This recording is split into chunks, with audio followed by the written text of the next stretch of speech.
Aziz Allah, İmişliroğlu başçının sana zamın verir. İmişliroğlu başçının güzel günlere, çıraqlara arzulayır. Ona göre o geldi, İmişliroğlu batıp gedirdi. Bir sonsuz köpoğlu 7 işleri burada bir tane iş görmedi. Aziz Allah, bu başçılığı uzun ömürler, Allah'ın yanında uzun ömürler, söylediler. Güzel Allah, sen verirəm bir olan birliğe, onu kim ki yaşlı korkusun danışsa, Aziz Allah, sen verirəm Allah'a.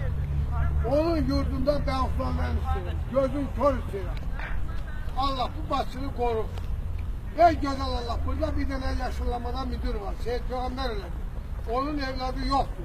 Allah senden ne istemişemse olmaya vermişim. Ona bir tane kız payı isterim, ey güzel Allah. Ona bir kız payı değil. Allah ben sen beni söndür. O da beni söndürsün.